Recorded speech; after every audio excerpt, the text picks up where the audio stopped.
एक ही हो, बंगाल के लोग बंगाली में पढ़ेंगे, गुजरात के लोग गुजराती में पढ़ेंगे, तमिल के लोग तमिल में पढ़ेंगे, लेकिन एक ही सिलेबस हो, then there will not be a discrimination among the society and amongst the student. Lack of one nation, one syllabus, इसके लिए आज हमारा हर स्टेट में अपना बोर्ड है और हर जगह अपना अपना बोर्ड है। इसमें कॉम्पिटिटिव एग्जाम में भी हम ST, SC, OBC and tribal इसी में भी हम पीछे रह जाता है। और साथ में मैं ऑनरेबल मिनिस्टर एजुकेशन से मैं यही दरखास्त करूंगा और हमारा सरकार से भी मैं ये दरखास्त करूंगा, IIM, IIT, ट्राइबल इंस्टीट्यूट भी देश में आना चाहिए, क्योंकि हमारा ट्राइबल एंड एससी, ओबीसी इस कंपटीशन में इतना आगे नहीं बढ़ पा रहा है। तो मोदी जी से मेरा ये दरखास्त है, IIM and IIT tribal institute भी इस देश में हर कोने में होना चाहिए। साथ में मैं ऑनरेबल चेयरमैन सर, मैं अरुणाचल प्रदेश से आता हूं। अरुणाचल प्रदेश, सिक्किम, नागालैंड, मेघालय, मिजोरम, त्रिपुरा, मणिपुर, इवन असम में भी 13% ट्राइबल है। सारा ट्राइबल एक north eastern reason tribal zone है। इसलिए मैं ऑनरेबल मोदी साहब से और एजुकेशन मिनिस्टर साहब से ये रिक्वेस्ट करूंगा, central tribal university Arunachal Pradesh में एक एस्टैब्लिश किया जाए for the entire north eastern region, क्योंकि Arunachal is no more a backlog state. अभी एयर से कनेक्टेड है, रेलवे से कनेक्टेड है। मोदी साहब ने 2 lane up to China border तक बनाया है। तो इसलिए पूर्व उत्तर राज्यों के लिए हमारा अरुणाचल प्रदेश स्टेट में एक सेंट्रल ट्राइबल यूनिवर्सिटी एस्टैब्लिश किया जाए। तो इसलिए मैं इस बिल को समर्थन करते हुए यही रिक्वेस्ट करूंगा कि पूर्व उत्तर राज्यों के लिए फॉर एंटायर रीजन एक सेंट्रल ट्राइबल यूनिवर्सिटी और एक खुला जाए। Thank you sir, thank you. Thank you. Next speaker Shri Saugata Roy ji.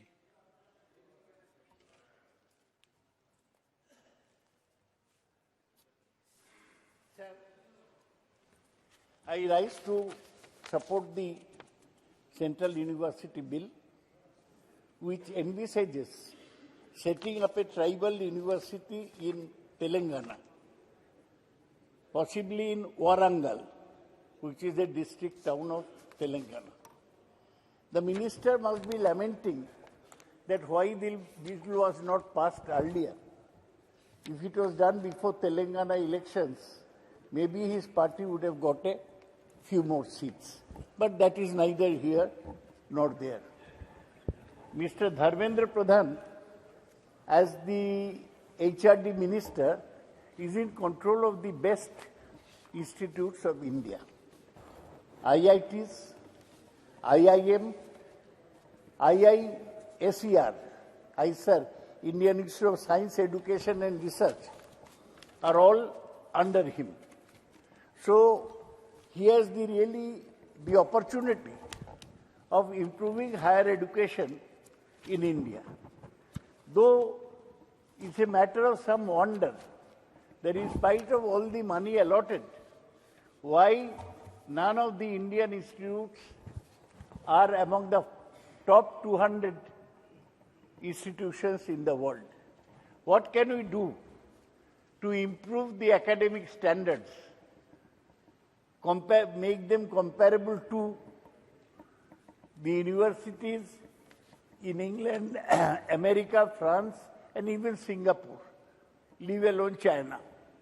That is the main question. But anyway, he has proposed this university for tribals. He is eminently suitable because he was a student of anthropology. And study of tribals is done in the anthropology subject. So social anthropology, political anthropology, this should be studied. And one idea Mr. Mahtab gave me, that in Northeastern Hill University, local languages like Khasi and Gado are taught. That is Oh, Mrs. Sangma, Agatha Sangma mentioned that. So in this tribal university, I hope that the tribal languages, we have tribal languages like Sautali Mundali, this should be taught. And my idea is, since you are spending so much money, let the university be set at one place. But it can have campus in several tribal dominated areas. Like in Bengal, we have 2 tribal dominated areas in Jhargram and North Bengal, the Duars.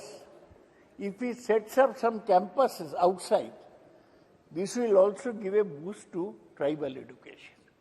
But may I mention, sir, that in spite of the striving for excellence among central universities, situation is bad. Suicides are taking place among students in these higher education institutes. Students are dropping out of their courses.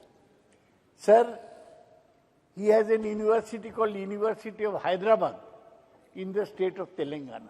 We all remember of Rohit Vemula suicide.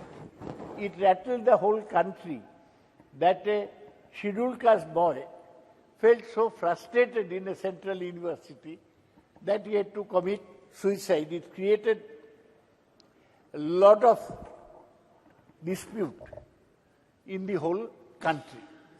Now, Mr.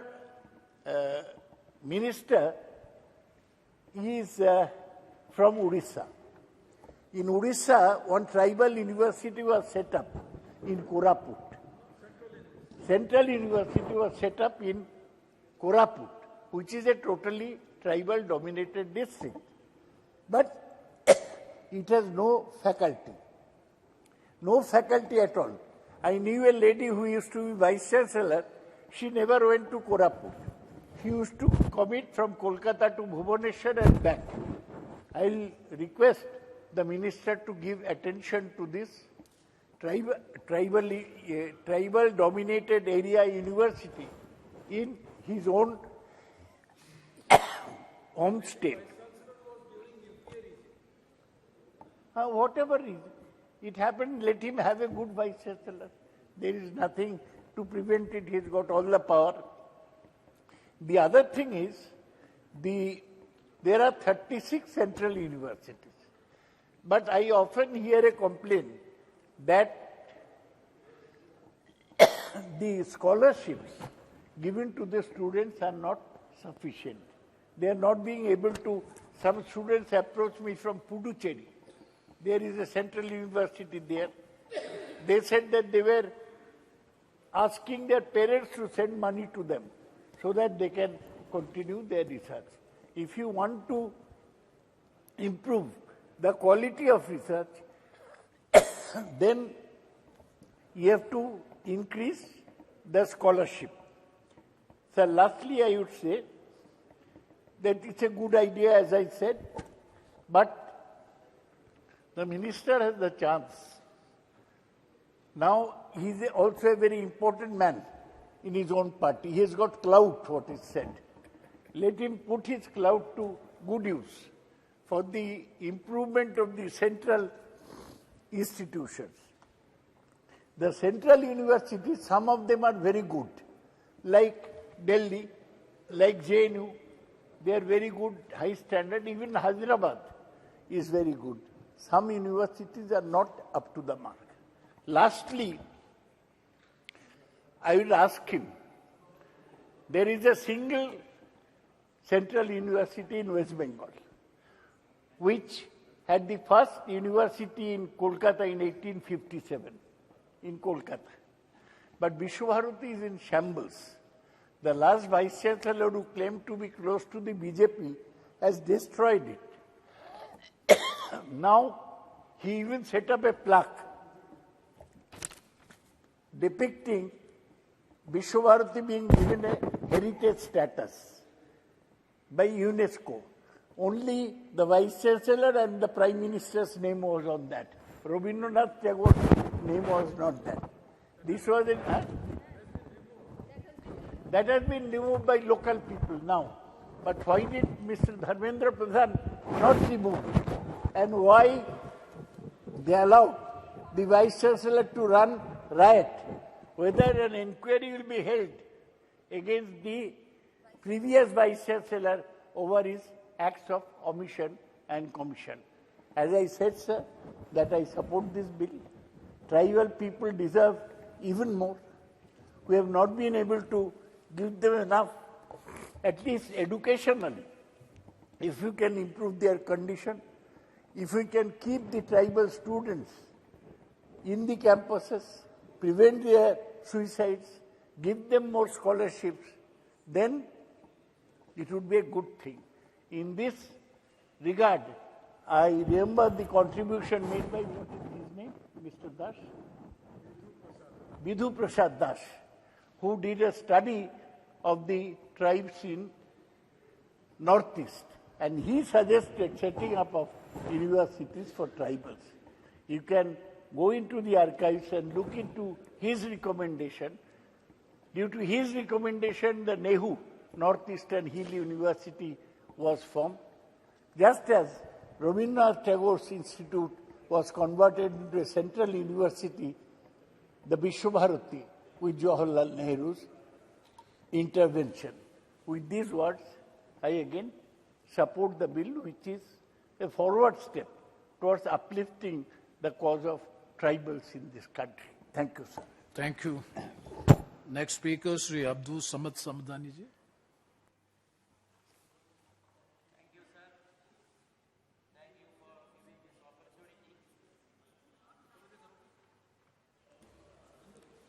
Thank you, sir. Thank you for giving this opportunity to take part in this very important discussion. Sir, I think we have to approach the very concept of university with a comprehensive outlook. And sir, as this very concept of knowledge is universal, we have to approach the concept of university also with a universal mind and a universal attitude. Sir, nowadays this increasing tendency of reducing and limiting knowledge to the corridors of subjects, that is growing as an unhealthy tendency. Even the HCN committee report, I would like to draw the attention of the Honorable Minister and this august House to the recommendation and the suggestions made by the HCN committee in this regard.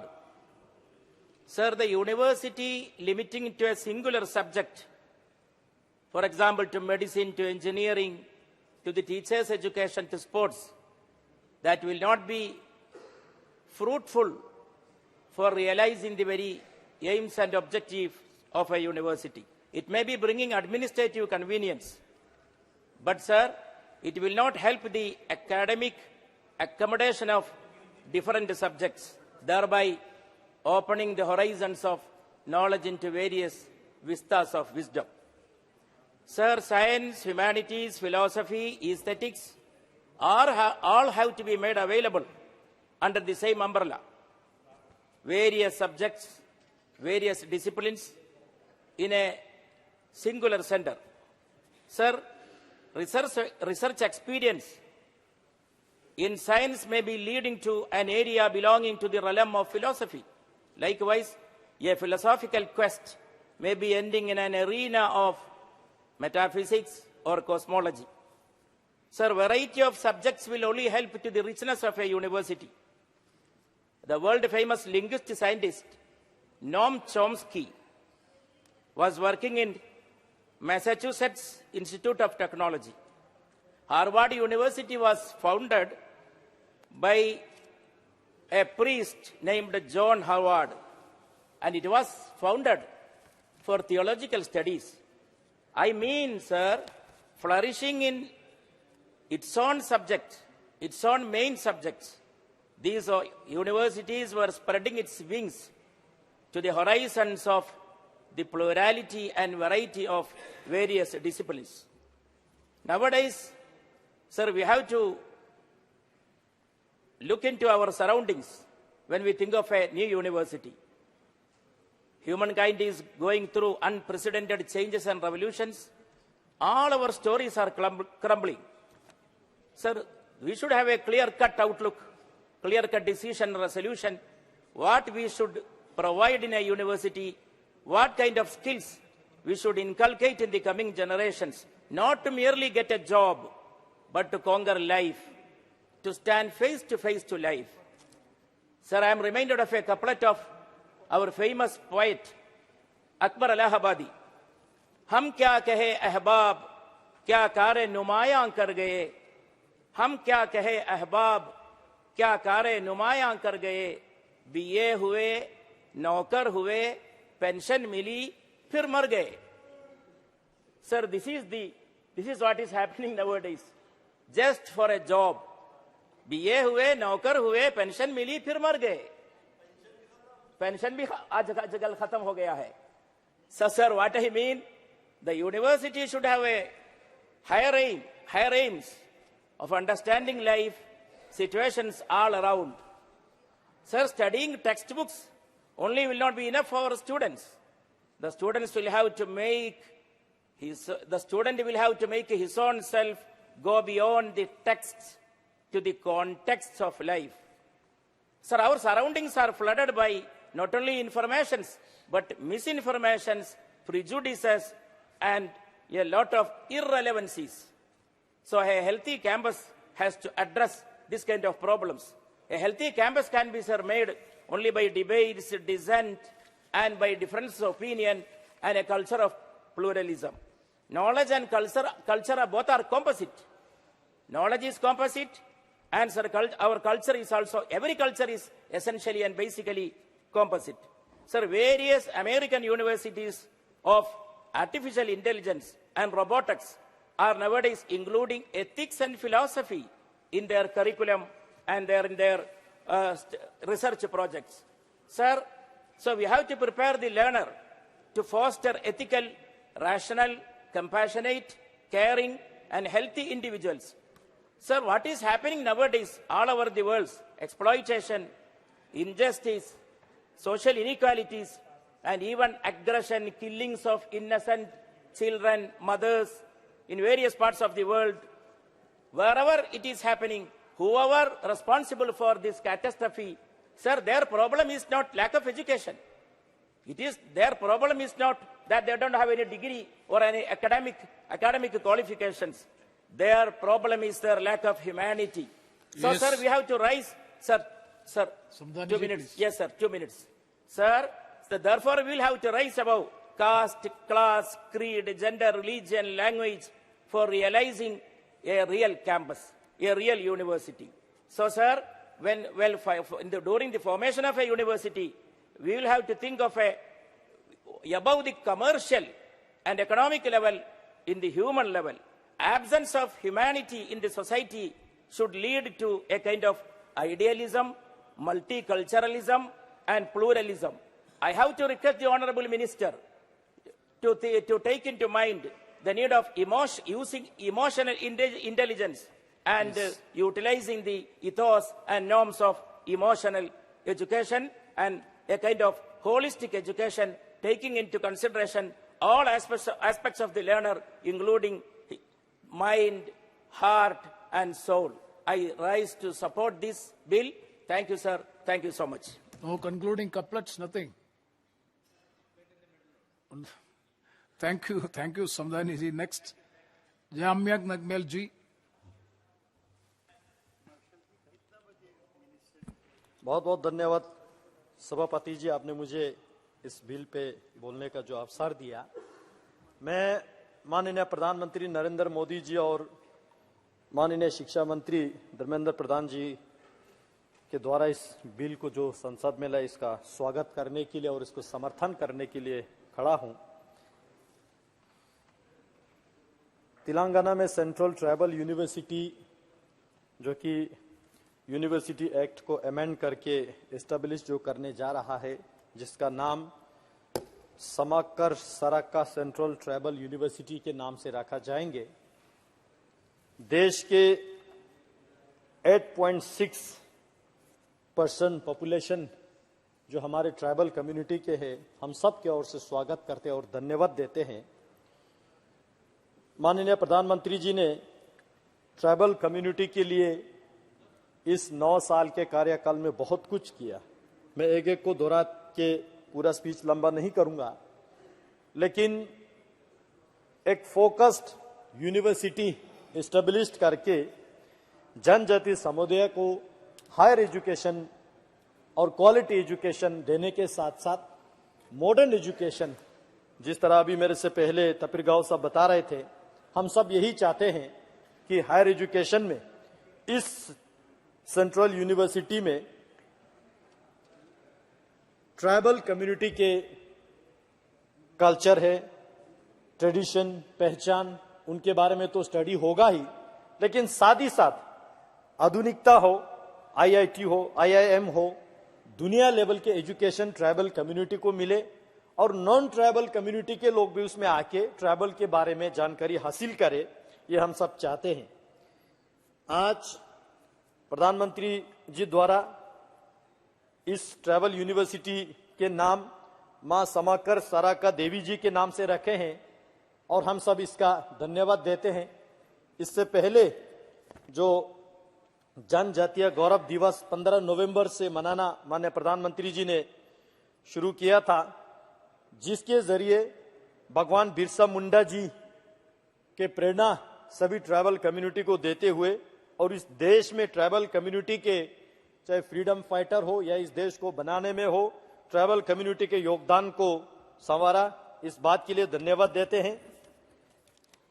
माननीय प्रधानमंत्री जी ने इस 9 साल में tribal community के उन्नति के लिए, विकास के लिए 2014 से 2023 तक 4,495 से लेके 12,462 करोड़ रुपए के बजट केवल ट्राइबल मिनिस्ट्री के द्वारा खर्च करके, चाहे वो लोअर एजुकेशन में हो, हायर एजुकेशन में हो या ओवरऑल इंफ्रास्ट्रक्चर डेवलपमेंट में हो, बहुत कुछ किया।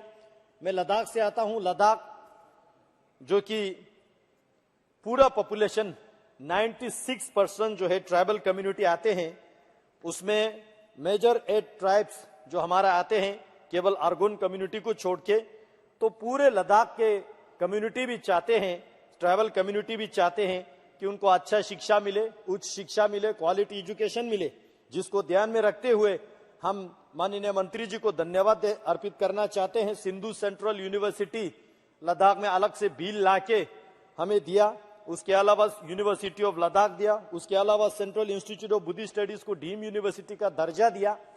इतने काम जो है अभी लद्दाख के ट्राइबल कम्युनिटी के एजुकेशन के लिए हो रहा है। साथ ही साथ मैं इस बिल के माध्यम से माननीय मंत्री जी से निवेदन करना चाहता हूं, लद्दाख के किसी भी इस एक यूनिवर्सिटी के अंतर्गत ट्राइबल रिसर्च इंस्टीट्यूट होना बहुत जरूरी है। मैं ये आपके माध्यम से मांग करना चाहता हूं, जिसके माध्यम से पूरे देश भर में ट्राइबल कम्युनिटी के साथ साथ विशेष रूप से लद्दाख के अलग अलग ट्राइबल के बारे में जानकारी हासिल करे, रिसर्च करे, उस पे उनके उन्नति के लिए क्या करना चाहिए, जियो पॉलिटिकल स्ट्रेटेजी के चेंजेस में क्या होना चाहिए, उसमें ट्राइबल का क्या योगदान होना चाहिए, ये मैं आपके माध्यम से मांग करना चाहता हूं। मैं ये भी मांग करना चाहता हूं, लद्दाख में जिस तरह मैंने बताया कि ट्राइबल कम्युनिटीज काफी है, उसमें से कुछ कम्युनिटी बहुत कम पॉपुलेशन में है, जैसे कि हमारा आर्यन कम्युनिटी हो, शिन्ना कम्युनिटी हो या बल्ती कम्युनिटी हो, ये खत्म होने के तादाद पे है, पॉपुलेशन बहुत कम है। और आर्यन कम्युनिटी जो ट्राइबल कम्युनिटी है आर्यन, पूरे देश दुनिया से बहुत सारे टूरिस्ट उनको अलग से देखने के लिए आते हैं, क्योंकि कहते हैं वो अलेक्जेंडर का डिसेंडेंट है, उनका अलग अलग इतिहास है।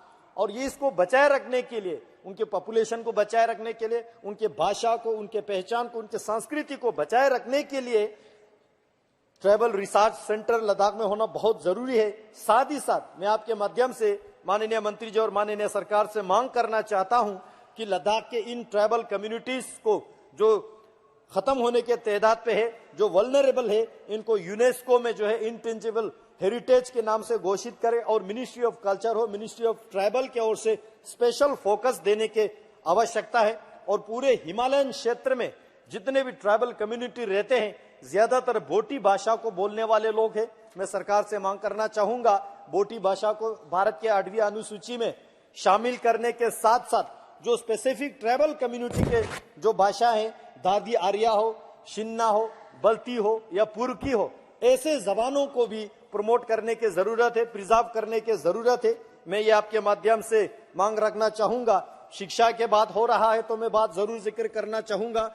एकलव्य मॉडल रेजिडेंशियल स्कूल, हालांकि मिनिस्ट्री ऑफ ट्राइबल का विषय है, लेकिन एक बात मैं आपके माध्यम से मंत्रालय के संज्ञान में लाना चाहूंगा। एक तो मैं माननीय प्रधानमंत्री जी को बहुत बहुत आभार व्यक्त करना चाहूंगा, क्योंकि पहले इसका एकलव्य, मैं कंक्लूड कर रहा हूं sir, Eklavya model residential school देश में बहुत बढ़ा के उनमें स्कॉलरशिप, रेजिडेंशियल फैसिलिटीज बहुत कुछ दे रहा है।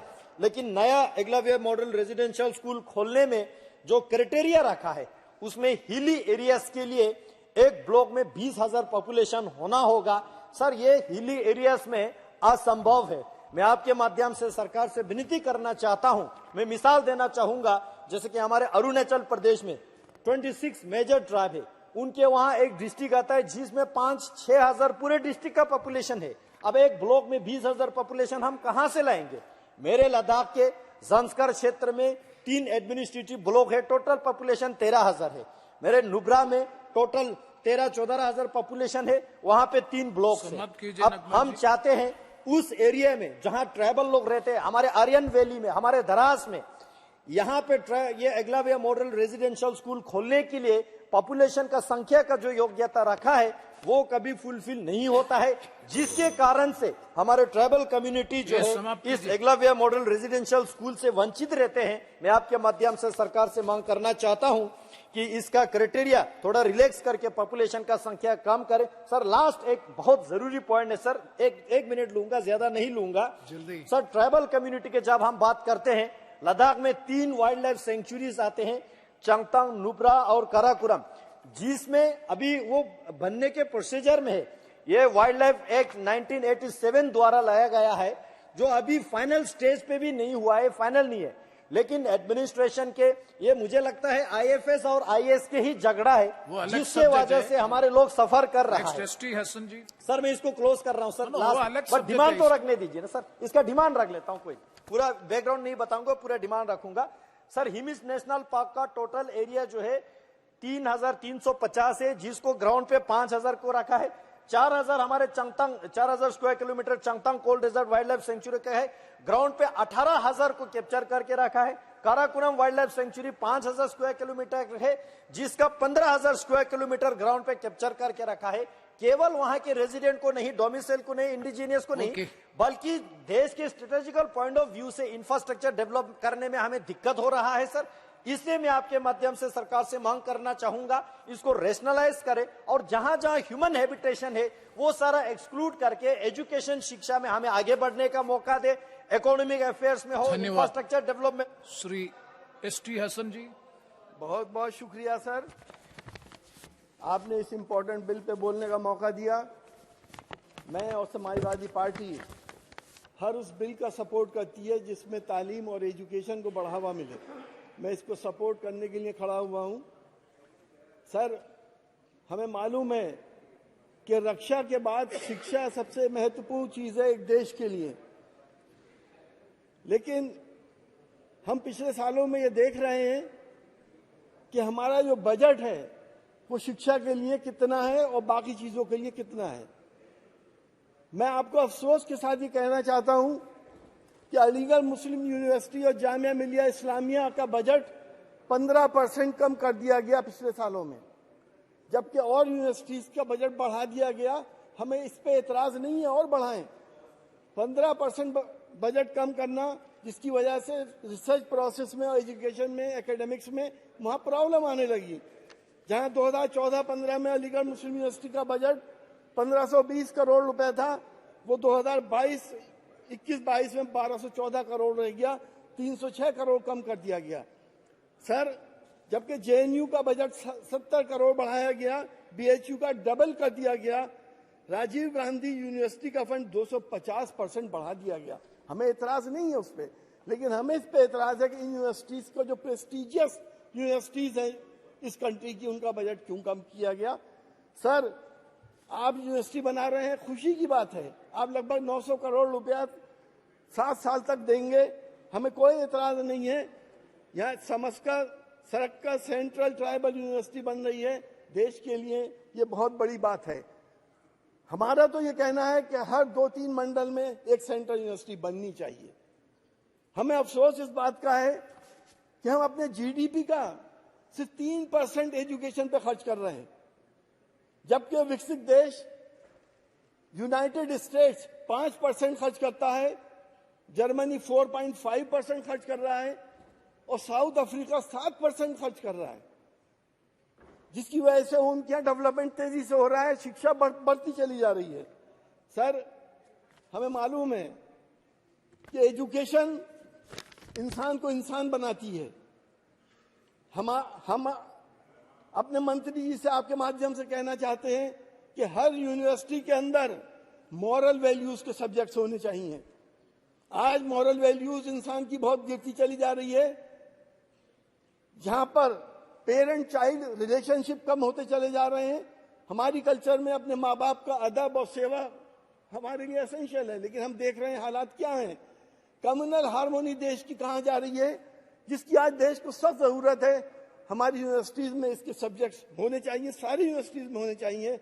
और स्टूडेंट टीचर रिलेशनशिप जो भी डिटोरिएट कर गई है, गुरु का दर्जा माँ बाप के बाद होता था, आज लोग गुरु को ही सामने पिटाई करते हैं, मर्डर कर रहे हैं।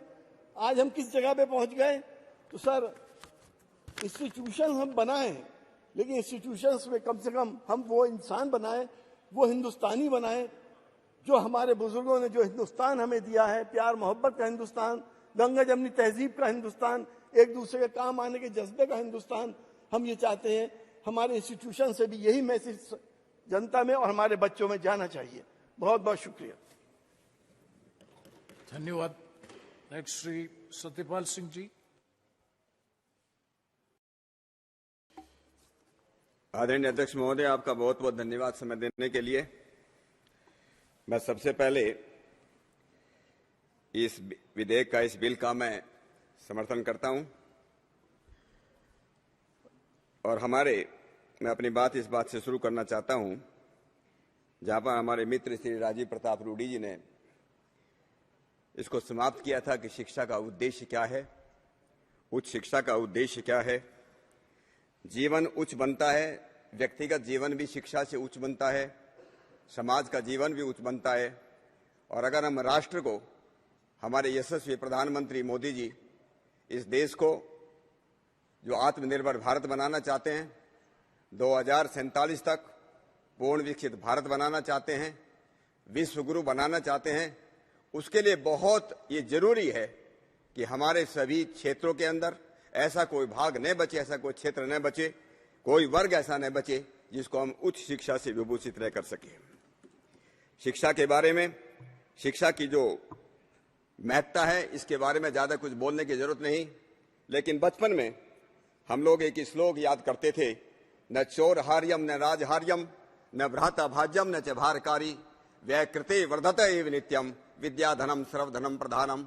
ये धन ऐसा है जिसको चोर ले जा नहीं सकते, जिसको राजा छीन नहीं सकता, जिसको भाई बांट नहीं सकता, जिसको जितना खर्च करते हैं उतनी विद्या बढ़ती है। इसलिए दुनिया में सबसे बड़ा अगर कोई धन है, सबसे बड़ा अगर कोई ताकत है, उसका नाम जो है हम विद्या कहते हैं, उसका नाम हम शिक्षा कहते हैं। अध्यक्ष महोदय, मैं कुछ मूलभूत बातें थोड़ा करना चाहता हूं। जब से धरती पर मानव आया, हमारे पूर्वजों ने इस शिक्षा को सबसे ज्यादा महत्व दिया। अगर मानव का निर्माण करना है तो उसके लिए अच्छी शिक्षा चाहिए। अभी हम कह रहे थे कि शिक्षा क्या हो, और मैं इसलिए इस बताना चाहता हूं, आदरणीय हमारे शिक्षा मंत्री जी भी यहां पर बैठे हैं, चाहे स्कूल हो चाहे यूनिवर्सिटीज हो, शिक्षा का सबसे बड़ा उद्देश्य शास्त्र शिक्षा है या विमुक्ति है। शिक्षा वो है जो हमको बीमारी से, बेकारी से, बेरोजगारी से, गरीबी से, उनसे मुक्ति दिला सके, और उसके साथ मुक्ति दिलाने के साथ साथ एक अच्छा इंसान बना सके। मातृभाव जनिया दैव्यम जन्म, अच्छा हम इंसान बना सके और हम अच्छे देवता समाज के अंदर पैदा कर सके, वो शिक्षा का सबसे बड़ा उद्देश्य है। और इसलिए हमारे जो कई बार हम लोग कहते हैं, अगर हमको कोई लंबाई नापनी हो हमको जो है हम जो मीटर में नापते हैं, किलोमीटर में नापते हैं। अगर किसी चीज का वजन नापना हो हमको किलोग्राम में नापना पड़ता है या हमको टनों में नापना पड़ता है। अगर आदमी का किसी समाज की उन्नति का, प्रगति का पैमाना अगर नापना हो, किसी राष्ट्र की प्रगति का अगर कोई पैमाना है, तो हमारे ऋषियों ने हजारों साल पहले कहा वो कैसा समाज होना चाहिए, उसका पैमाना क्या है। और उन्होंने कहा कि आदमी के आनंद का सबसे पहला पैमाना क्या है, उसकी इकाई क्या है, उसकी डिजिट क्या है। उन्होंने कहा था, हमारे 33 उपनिषद में शिक्षा बल्ली में बात आती है, युवा शात साधु युवा अध्यापक है, आशिष्ट है, दर्दिष्टो बलिष्ठ है, तस्य यम पृथ्वी वित्तस्य पूर्णाशात स एको मानुष्य आनंद है। कैसी शिक्षा होनी चाहिए? जो अच्छा चरित्रवान बना सके, जो अच्छे शिक्षित सुसंस्कृत बना सके, शरीर से, मन से बलिष्ठ, आत्म से बलिष्ठ बना सके। तो जब कहते हैं वो मनुष्य का सबसे पहले किसी भी देश को नापने का, वो देश कितना प्रगतिशील उसका होता है। हम लोग कई बार जो है अपने देश के बारे में बोलते हैं कि नालंदा और तक्षशिला की हम बार बार बात करते हैं कि नालंदा और तक्षशिला जो है हमारे इतने बड़े विश्वविद्यालय थे। लेकिन मैं कुछ दूसरे विश्वविद्यालयों को बताना चाहता हूं। वैसे तक्षशिला के बारे में भी ये बताना चाहता हूं, ये वो तक्षशिला विश्वविद्यालय जहां जो पाकिस्तान के अंदर गांधार के अंदर है, ये महाभारत कालीन तक्षशिला विश्वविद्यालय जिसमें ऋषि धूमकेतु, उपमन्यु, अरुणी और वेद ने शिक्षा ग्रहण की। जिस विश्वविद्यालय के अंदर चाणक्य, पाणिनि, चरक, जीवक और जिसमें लगभग 10,500 विद्यार्थी पढ़ते थे और 2,000 उसमें आचार्य होते थे। मैं आपको ये बताना चाहता हूं कि जिस प्रकार की तक्षशिला और नालंदा थी, इसी प्रकार का राज तरंगणी में कल्याण में जो कश्मीर का जिसने इतिहास लिखा है, उसने कहा कि शारदा विश्वविद्यालय था जिसमें 15,000 विद्यार्थी पढ़ते थे। ये मध्य एशिया का सबसे बड़ा जो विश्वविद्यालय था। सौराष्ट्र गुजरात का वल्लभी विश्वविद्यालय था, मगध का विक्रमशिला विश्वविद्यालय था, ओडिशा का औदंतपुरी, जगदल्ला, उदयगिरी, रत्नागिरी, ललितगिरी, पुष्पगिरी, कलिंग का बहुत बड़ा जो है वो विश्वविद्यालय था। इसी तरह बंगाल का नवदीप, सोमपुरा, विक्रमपुर, नवदीप विश्वविद्यालय तो इतना प्रसिद्ध रहा, वहां से हलायुध, धोई, उमापति और गीत गोविंद के लिखने वाले जयदेव जैसे विद्वान वहां पर पैदा हुए। दक्षिण भारत के अंदर धारा, कांची, एन्नीवीरम, बेलग्राम, सालोतगी, तिरुमुक्कुरल, मलकापुरम, तिरुवेयूरूर, नगड़, भुजबलेश्वर, बीजापुर, मनगोली, अग्रहार, नागार्जुन कोंडा, मणिसेत, इतने बड़े बड़े विश्वविद्यालय इस देश के अंदर थे। और कई बार हमारे लोग ये कहते हैं कि एक लोगों में एक इंप्रेशन पैदा हो गया कि अंग्रेज आए, अंग्रेजों ने यहाँ पर शिक्षा दी। लेकिन मैं ये याद दिलाना चाहता हूँ इस सम्मान्य सदन को, थॉमस मुनरो मद्रास के गवर्नर थे। उन्होंने 1822 के अंदर 1822 में एक वहां पर सर्वे किया था। उन्होंने कहा था कि गांव-गांव में उसमें पाठशालाएं थी, बड़े बड़े विश्वविद्यालय थे, 30% शिक्षक जो दलित वर्ग से आते थे, 60% विद्यार्थी जिसको हम शूद्र या पिछड़े वगैरह उनके आते थे। इसी तरह का सर्वे बॉम्बे में किया गया।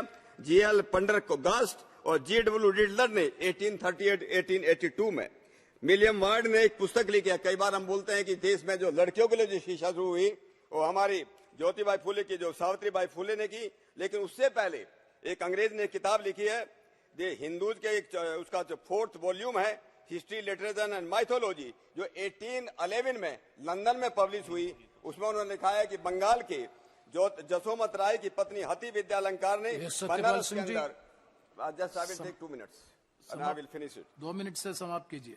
1805 में उन्होंने इसको जो है शुरू किया। मैं जहाँ शिक्षा की मैं बात कर रहा था, आर्य समाज ने 1892 में जालंधर में केवल लड़कियों के लिए जो है विद्यालय शुरू किया। इसी तरह से जब मैं, हमारे पास इतने उदाहरण हैं, हम कह सकते हैं कि इस देश के अंदर की विद्या की कितनी कीमत थी। मैं, हमारे आदरणीय शिक्षा मंत्री जी यहाँ पर बैठे हैं, मैं उनसे जरूर एक निवेदन करूंगा और भारत सरकार से भी एक निवेदन करूंगा कि हम लोगों ने, हमको यूनिवर्सिटी बनाना चाहिए। एक किसी यूनिवर्सिटी को हम ट्राइबल का नाम देते हैं, मुझे थोड़ा सा ये बड़ा अच्छा लगता है। ये अंग्रेजों ने, हमारे प्रधानमंत्री मोदी जी ने 15 अगस्त को हम पूरे देश की जनता को 5 प्रण दिलवाए थे। उस एक 5 प्रणों में एक प्रण ये भी था कि गुलामी की सारी निशानी हमको खत्म करना है। जब हम कहते हैं ये आदिवासी है, इसका मतलब दूर है कि दूसरे के सब गैर आदिवासी हैं। आदिवासी का मतलब ये यहाँ के मूल निवासी हैं, गैर आदिवासी का मतलब यहाँ के मूल निवासी नहीं है। ये जो डिवीजन, ये जो विभाजन इस देश की जनता के साथ किया है, मुझे लगता है इस पर जो है दोबारा विचार करने की जरूरत है। और ये जो बात शुरू हुई थी, जस्ट 1 मिनट, सिंधु घाटी में जिसको हम बोलते हैं, ये व्हीलन ने जो बात शुरू की थी कि बाहर से लोग आए, आर्य ने आकर के इस देश को सिंधु घाटी के ऊपर हमला किया, इंडस वैली सिविलाइजेशन को खत्म किया, इस बात को पूरी तरह से खत्म किया जा चुका है, इस थ्योरी को डिबंक किया जा चुका है। इसलिए मैं निवेदन करता हूं, इस पर भी विचार करने की जरूरत है। मैं जरूर 2 नाम लेना चाहता हूं। डॉक्टर रामजी सिंह, जिसको जो कहते हैं डीएनए के देश में डीएनए के जिसको फादर माना जाता है, उनका 2011 में नेचर में जो दुनिया की सबसे प्रसिद्ध साइंस की मैगजीन है, उसके अंदर इंडियन का डीएनए प्रोफाइल पब्लिश हुआ। डॉक्टर बसंत सिंधे का 2019 में हुआ। हम सब लोगों का डीएनए एक है, कश्मीर से लेकर के कन्याकुमारी तक हम सब लोग हैं। एक जरूर बात मैं लास्ट में कहना चाहता हूं आदरणीय शिक्षा मंत्री जी से। मैंने ये निवेदन हमारे बागपत में किया था। हमारा 100 साल से ज्यादा पुराना एक कॉलेज है, उसमें जो है कश्मीर से लेकर कन्याकुमारी तक के विद्यार्थी पढ़ते थे। मैंने उसके लिए निवेदन किया है, उसको जो है उसका उच्चीकरण किया जाए और उसको सेंट्रल यूनिवर्सिटी बनाया जाए। आपका बहुत बहुत धन्यवाद। धन्यवाद Shri dean Kuriakose. Thank you, sir, for getting this opportunity, sir. Sir, I am supporting the Central University Amendment Act because the tribal population of that particular state, Telangana, is very much benefited. Sir, the Central University Act 2009 was a seminal legislation of the UPA government that established 15 universities in a single go. Sir, the objective of the parent act is to create autonomous centers of learning that will become centers of excellence in the due course. Sir, in that sense, in Kerala, we also got one central university that is at Kasaragod. We also benefited that, sir. The statements of objects and reasons of the bill clearly state that the purpose of this bill is to increase access and quality of higher education and facilitate and promote higher education and research facilities for the people of the state. It will also promote the advanced knowledge by providing instructional and research facilities in tribal art, culture and customs and advancement in technology to the tribal population of India. Sir, the tribal population of India is the most marginalized and backward community in India. Hence, studying their life, art, culture and customs are integral to ensuring inclusive development in our nation. Sir, this is true for the tribals for Kerala as well. Sir, for an inclusive development policy, the development of tribal community is the major agenda has to adopt. So only through education we can make sure that about the development of tribal community. Most of the tribal community people are traditionally living in remote areas, mostly in inside forest. Sir, there is, in my constituency also, there is a panchayat called Idamalakudi, which is situating 30 kilometers away from Munnar, that is inside Irivikulam National Park. Road connectivity is very less. Now only that kind of development is coming. Sir, the schooling facilities, the school facilities are very less. That's why I personally took initiative and I channelized CSR fund through Cochin Shipyard. Now a new school building is going to construct and it will be full-fledged facility for schooling. Sir, we noticed after schooling, the tribal people are not willing to join college education also, sir. In my constituency, in my district, comparatively more tribal population in Kerala, and we have only one Egalavia model residential school. We want more, not only in Idukki, but also the near district Ernakulam, that is at Kuttambura also, another school is needed. Sir, after school level, most of the tribal people not interested to join colleges. They can't continue their studies in another colleges and universities due to their own valid reasons. Sometimes SC or ST people discriminated in premier universities of our country. The unfortunate suicide of Rohit Memula should not be forgotten, sir.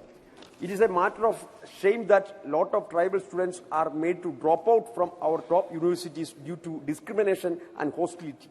The government should carefully manage in stopping dropout of students. The tribal culture has literally saved millions of lives in our country. The story of Padma Shri Lakshmi Kuti Amma, the noted traditional healer, is a case in point. Singers like Nachi Amma and numerous other tribal artists have contributed to the richness of our culture, sir. We should not forget that.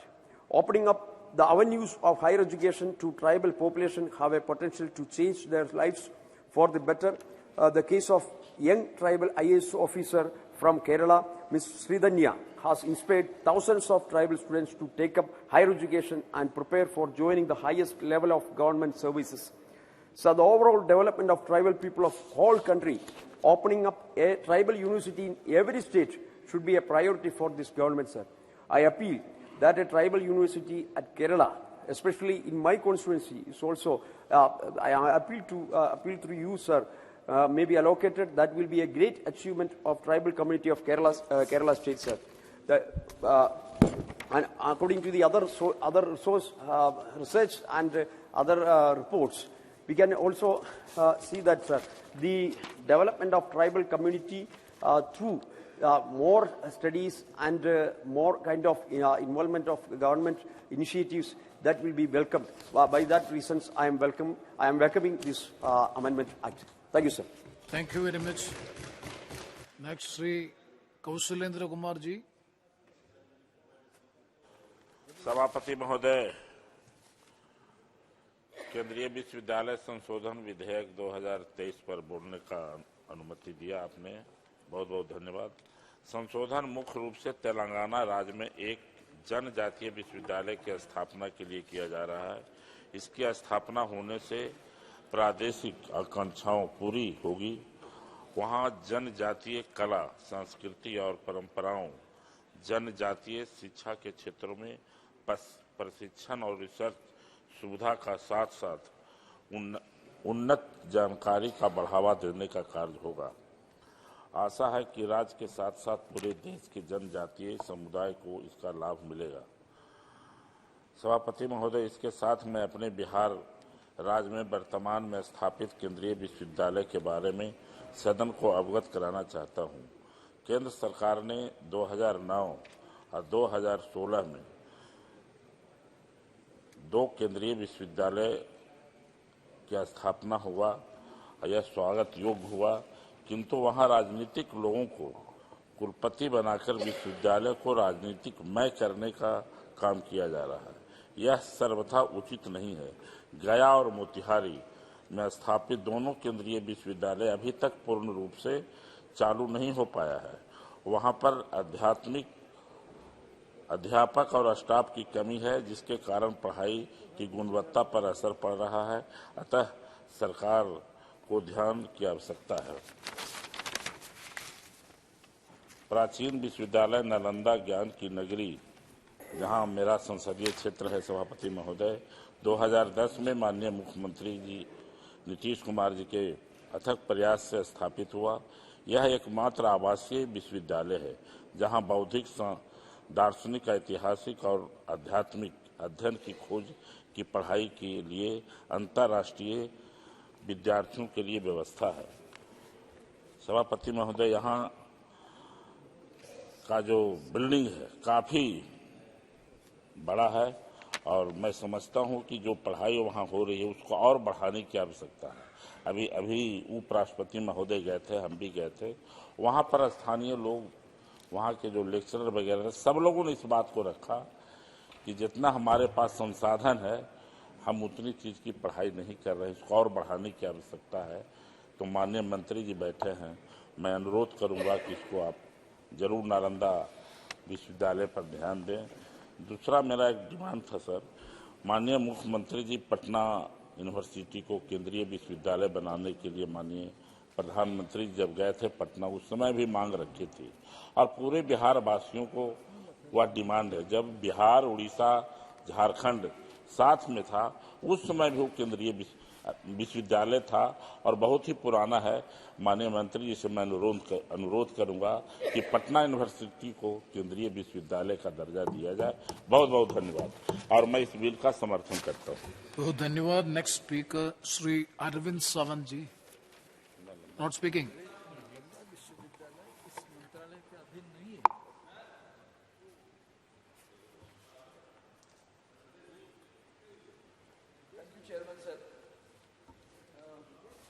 First, I heartily welcome this bill.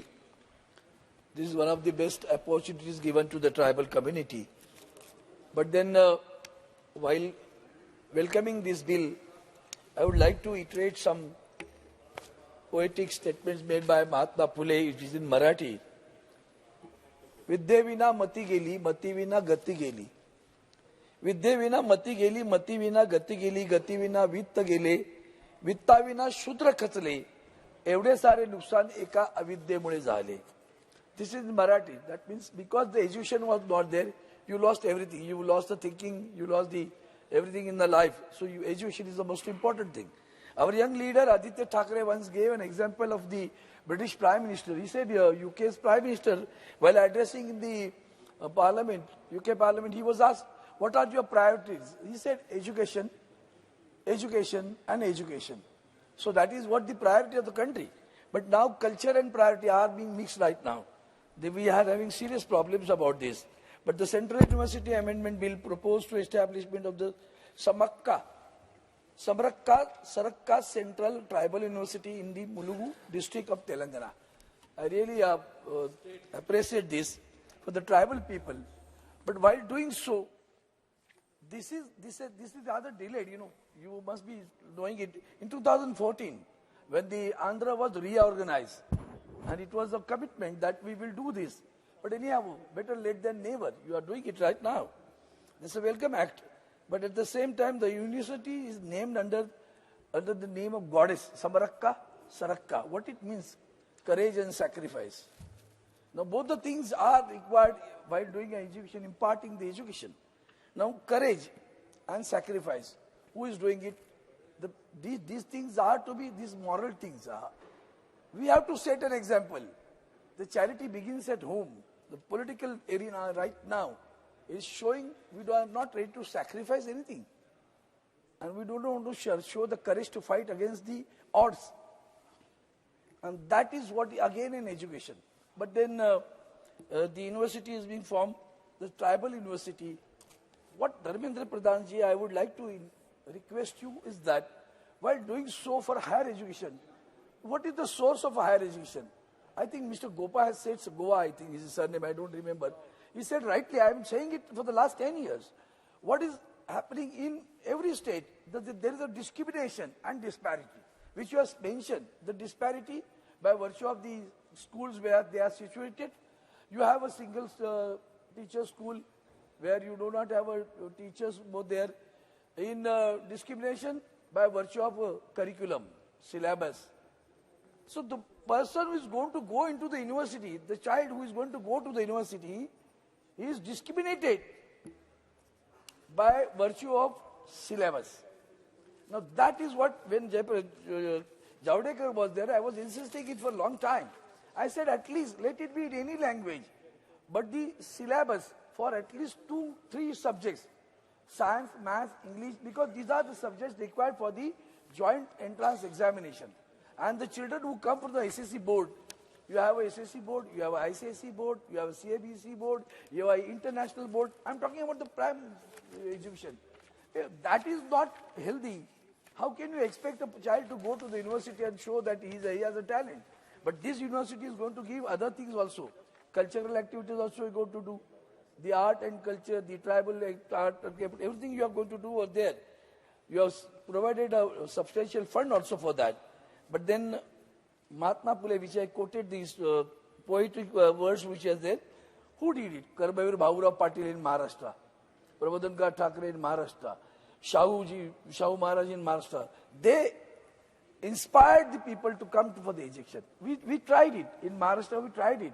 To give a basic education, ask them to come to the class, we will pay to them, so that if they attend the school, they will be paid for that. Dharmendra ji, okay. He has been called. Okay, no issue. You have been called for something. Please.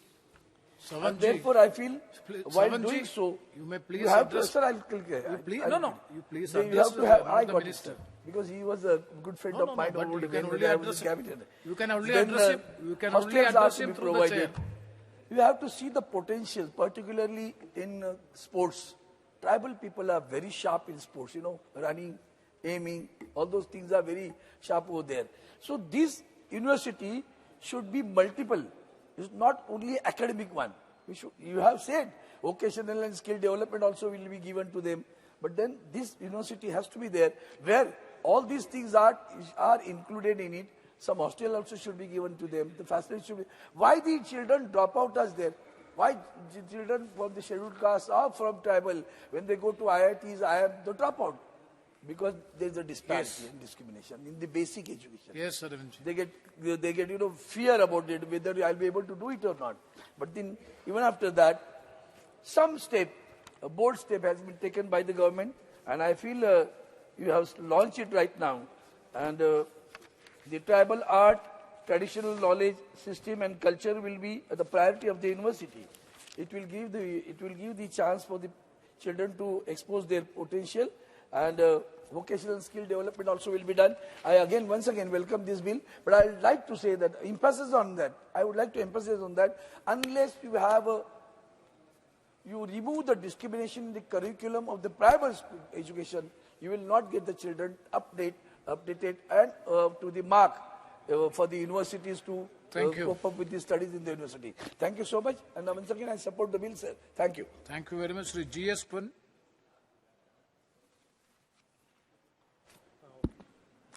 Sir, I raise to support and welcome the Central Universities Amendment Bill 2023.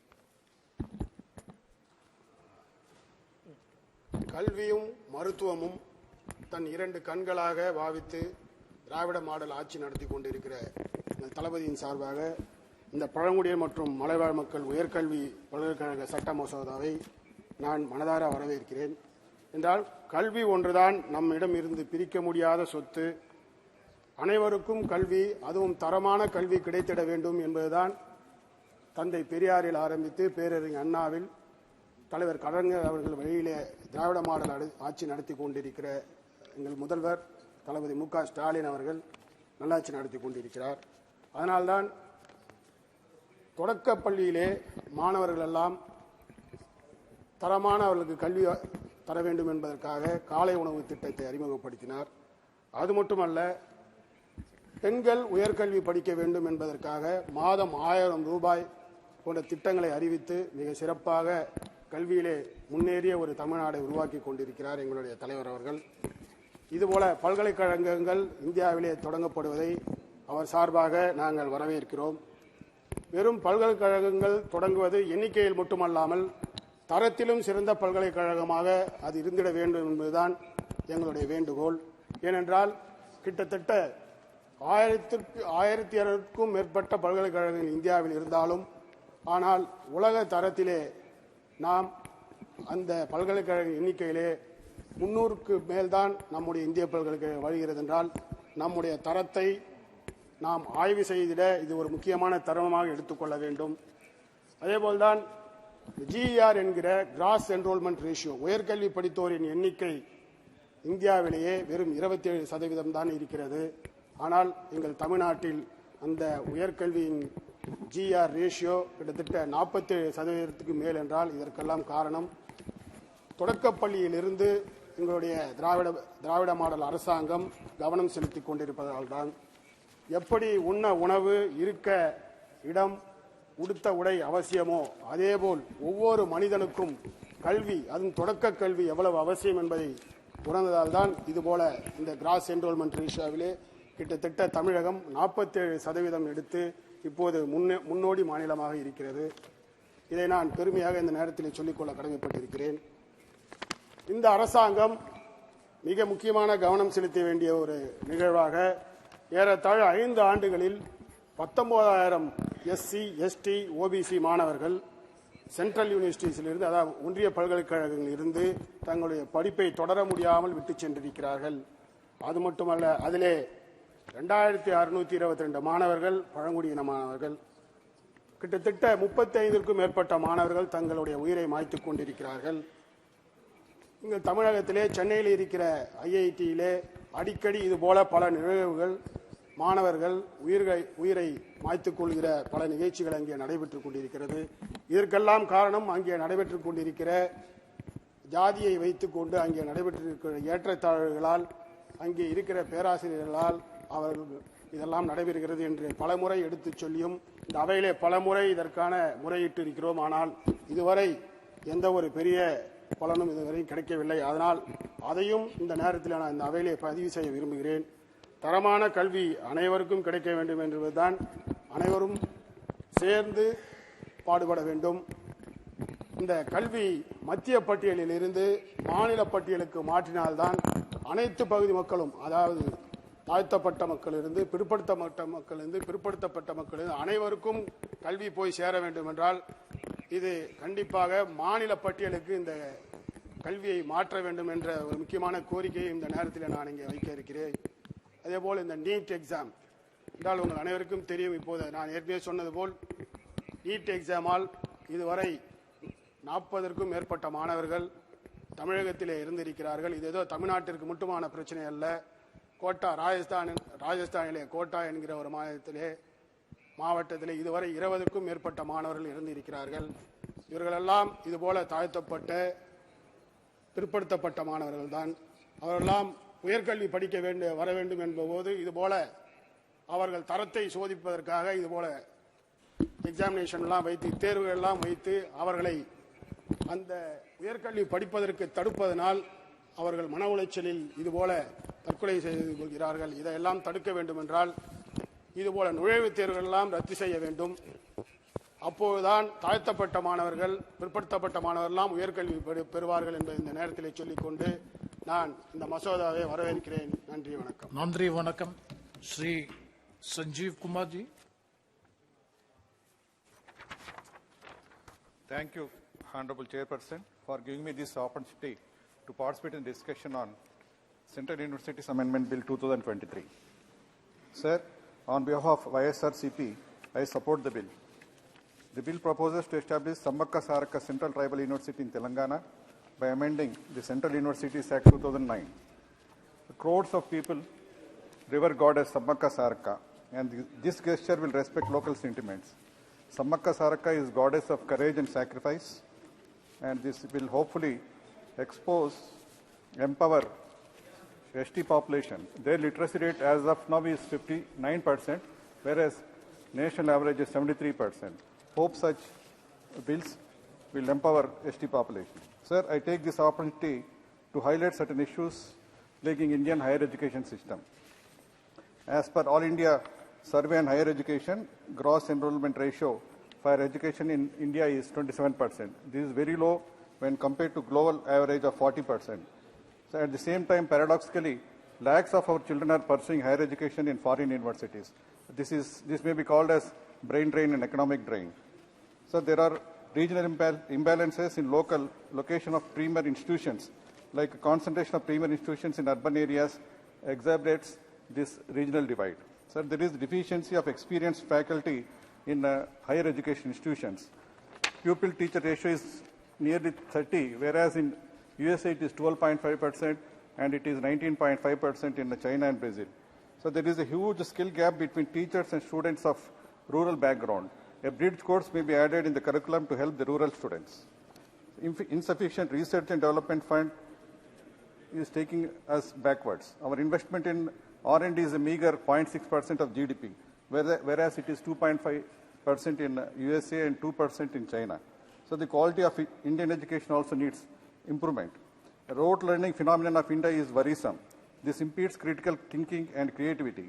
Question pattern and exam pattern should be revamped. Outdated curriculum creates substantial gap between industry needs and job seekers. This limits creativity and innovation. This decreases the employability of graduates. So curriculum should be updated as per needs of the industry. Sir, every year nearly 10 lakh youth are coming out of colleges, but industry is in search of good workers. This paradox is because of questionable quality of our education. Both teachers and students should be given industry exposure. Sir, less than 25% total institutions of India have AAC, NAAC accreditation, and that too only 30% of universities and 45% of colleges have reached A level. So we have few suggestions to the Honorable Minister of Education. So financial aid in the form of scholarship grants, low rate interest loans to deprived students may be provided. And the support systems like mentorship programs, counseling services, and targeted assistance to downtrodden communities are needed. So budgetary allocation should be increased. India is allocating around 2.9%, whereas countries like USA and China have allocated 6%. The training of teachers is very crucial for quality outcomes. So incentives may be given to the teachers to boost their morale. So likewise, research and innovation is needed to be promoted. So collaboration between universities and private sector is the need of the hour. Sir, in conclusion, I would like to put a few facts in front of this House. India ranks 33 in the world with regards to quality of education. We know that education is the most powerful weapon to change the world, and that education is a fundamental catalyst for growth. 140 crore Indians are eagerly waiting to be called as Vishwaguru. The historical Nalanda University attracted thousands of students from all over the globe. Such days should come back to India because we are the most populous country in the world. India is blessed with a demographic dividend of having young population. This can become a demographic time bomb if we don't provide facilities over education institutions and increase the employability of the graduates. Sir, today thousands of our children are migrating to foreign universities. This trend should be reversed. Hope under the able leadership of living legends like Honorable CM Sri Y. Jagannath Reddy and Honorable PM Sri Narendra Modi ji, India will achieve this in near future. Sir, it is sad to note that ours is a labor-driven economy, and let us make this as a knowledge-driven economy. We have very few world patents. This is the testimony to the fact. So, government of AP, under leadership of Sri Y. Jagannath Reddy sir, has allocated 20,000 crores for setting up Ammavadi scheme and 4,000 crores for renovation of schools and colleges under the Nadu Nedu scheme. These schemes may be replicated at national level. Sir, establishing a tribal university in Telangana honors the 13th schedule of Andhra Pradesh Reorganization Act 2014. Likewise, there are many unkept promises with regards to Andhra Pradesh. I request Government of India to honor the AP Reorganization Act 2014 once again and keep the promises made in favor of Andhra Pradesh. With this, YSRCP supports the bill, sir. Thank you. Thank you, Sajim Kaurji. Next is Sri Girish Chandra.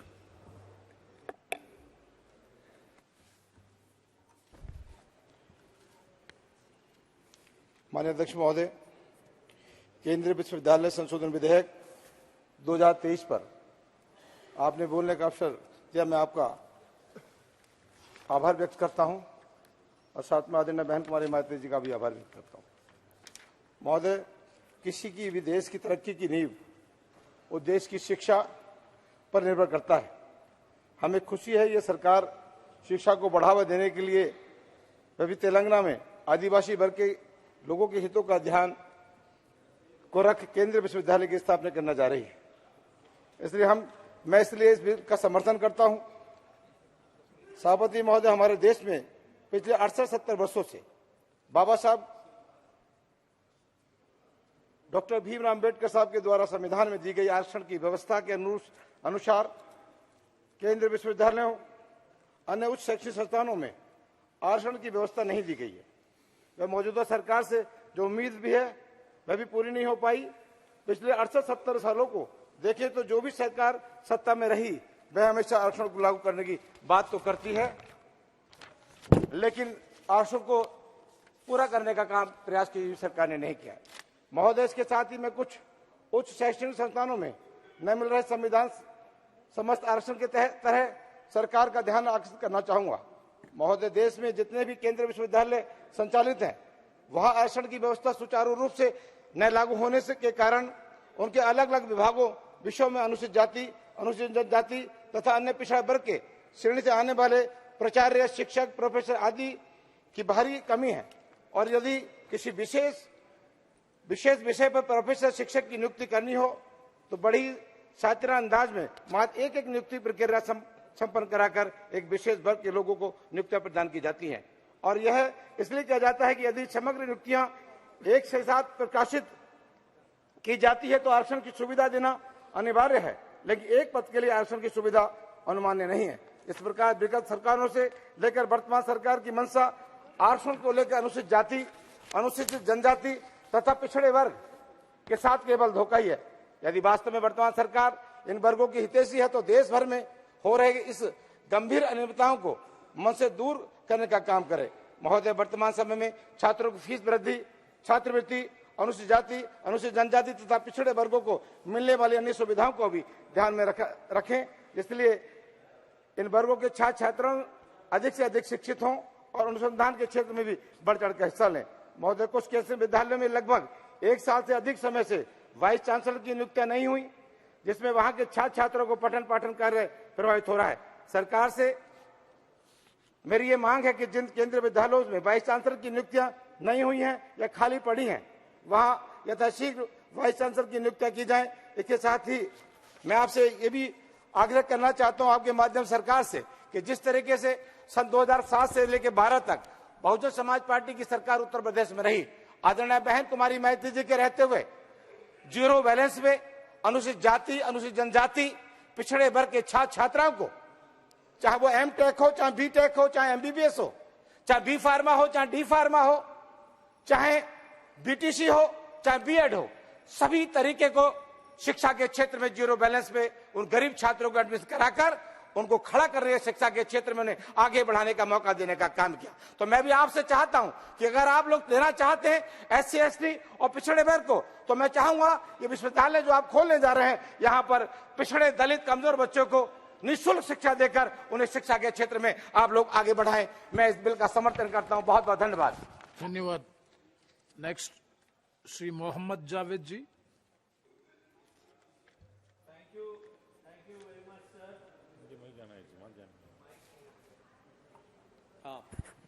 Thank you very much, sir.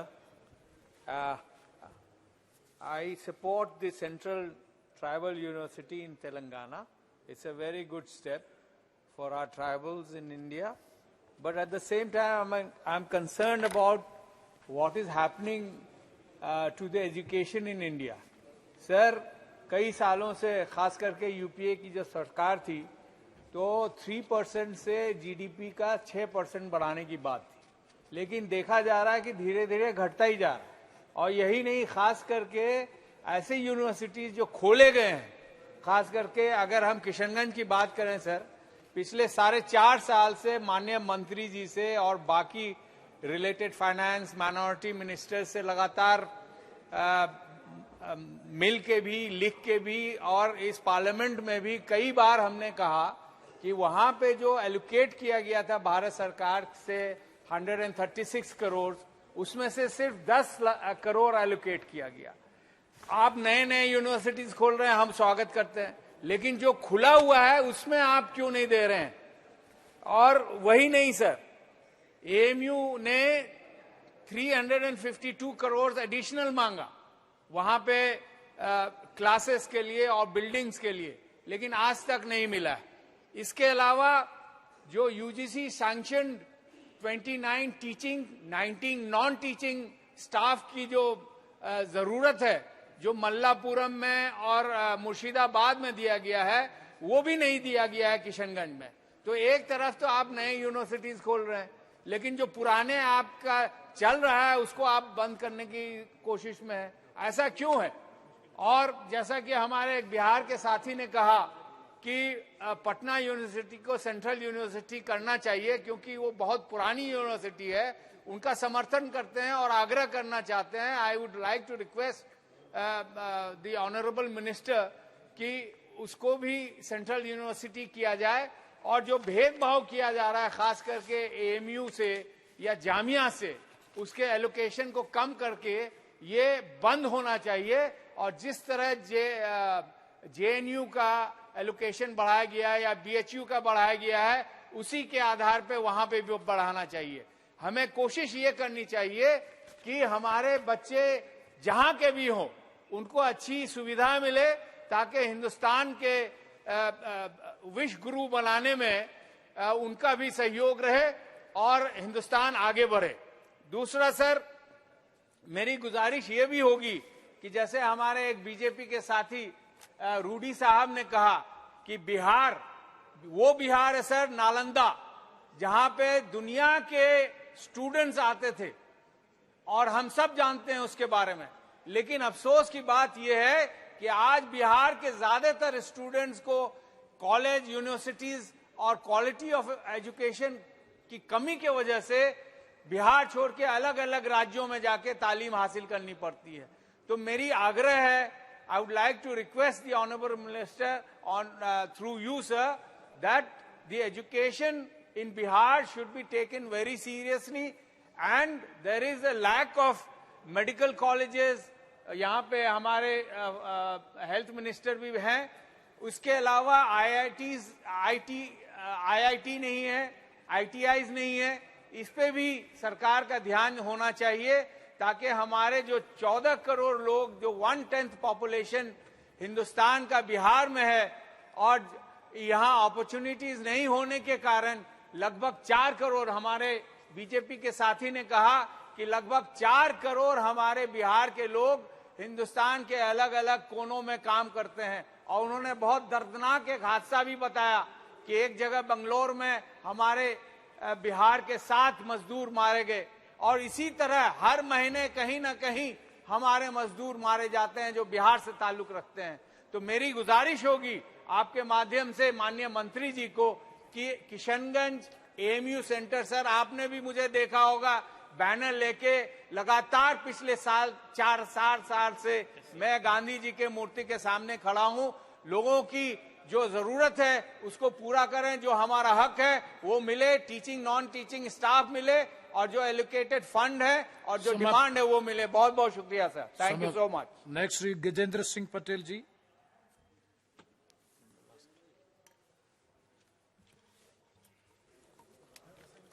धन्यवाद माननीय सभापति जी।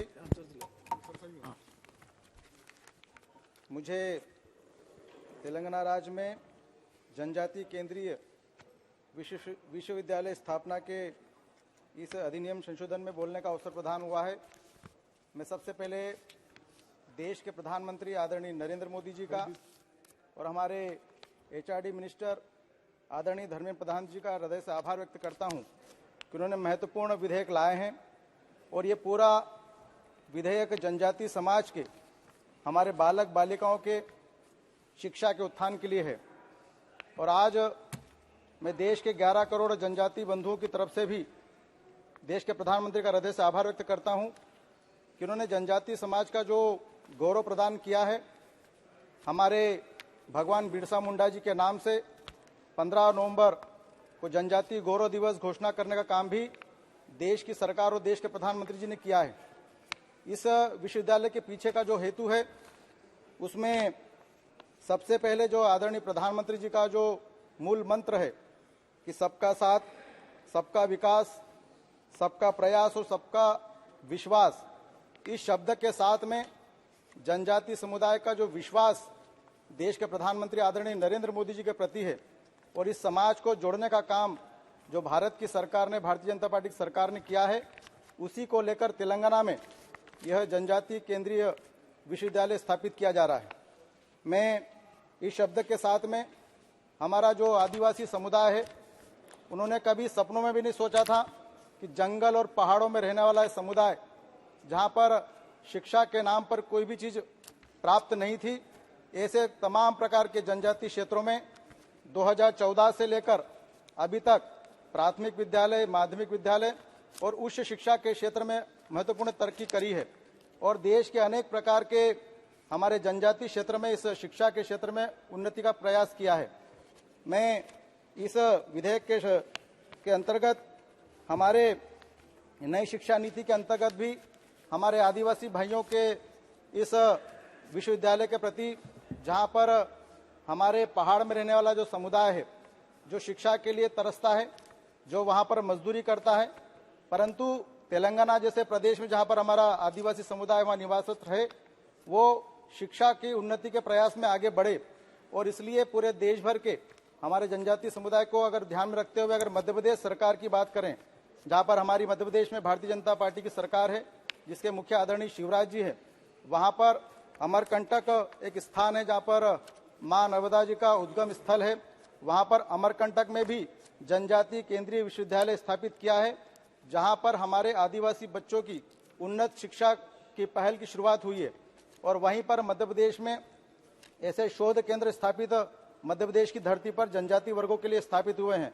और इसीलिए ये तेलंगाना की धरती पर जिस प्रकार से ये विश्वविद्यालय स्थापित किया जा रहा है, और इसमें हमारे आदिवासी बच्चों को हमारे हायर एजुकेशन के माध्यम से, जहां पर शिक्षा को लेकर उनकी कला, जो चित्रकला भी करते हैं, पेंटिंग भी करते हैं, उनकी संस्कृति, पुरानी पद्धति हमारी बहुत सारी है, हमारी नृत्य कलाएं हैं, नृत्य कलाओं का भी वहां पर अध्ययन किया जाएगा।